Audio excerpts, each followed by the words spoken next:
નમસ્કાર, આપ જોઈ રહ્યા છો India TV 365 news channel. Ankleshwar B division police મથકનો સ્ટાફ પેટ્રોલિંગમાં હતો દરમિયાન બાતમી મળી હતી કે સુરતથી વડોદરા તરફ નીકળેલ રાજસ્થાન પાર્સિંગના કન્ટેનરમાં વિદેશી દારૂનો જથ્થો ભરી લઈ જવામાં આવી રહ્યો હતો। બાતમીના આધારે પોલીસે રાજપીપળા ચોકડી પાસે આવેલ વર્ષા હોટલ સામે વોચ ગોઠવી હતી। બાતમીવાળું કન્ટેનર આવતા પોલીસે તેને અટકાવી અંદર તપાસ કરતા તેમાં રહેલા ઘાસની 94 ઘાસડીઓની આડમાં સંતાડેલ વિદેશી દારૂની 5,940 નંગ બોટલ મળી આવી હતી। પોલીસે રૂપિયા 24.79 લાખનો દારૂ અને 10 લાખનું કન્ટેનર તેમજ ઘાસડીઓની મળી કુલ રૂપિયા 35 લાખનો મુદ્દામાલ જપ્ત કર્યો હતો। ટ્રક ચાલક હરિયાણા મેવા સ્થિત કોલગાંવ મસ્જિદ પાસે રહેતો મુસ્તકીમ શૌકત ખાનને ઝડપી પાડ્યો હતો, જેની પૂછપરછ કરતા તેના મિત્ર આદિલ ખાનના કહેવાથી વિદેશી દારૂ સેલવાસથી શાહરૂખ નામના ઈસમના માણસે ભરી આપ્યો હતો અને શાકીર નામના ઈસમે આપવાની કબૂલાત કરી હતી।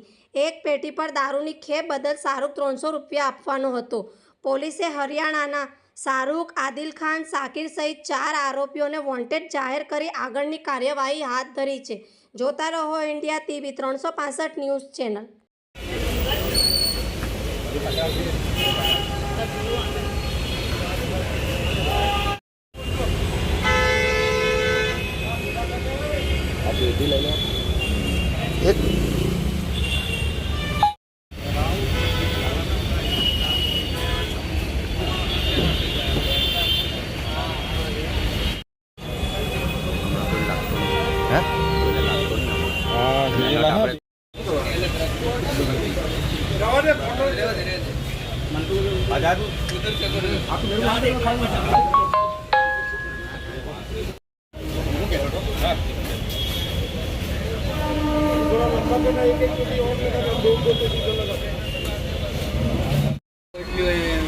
ના ના ના આમાં રીલ ના બને દાદા।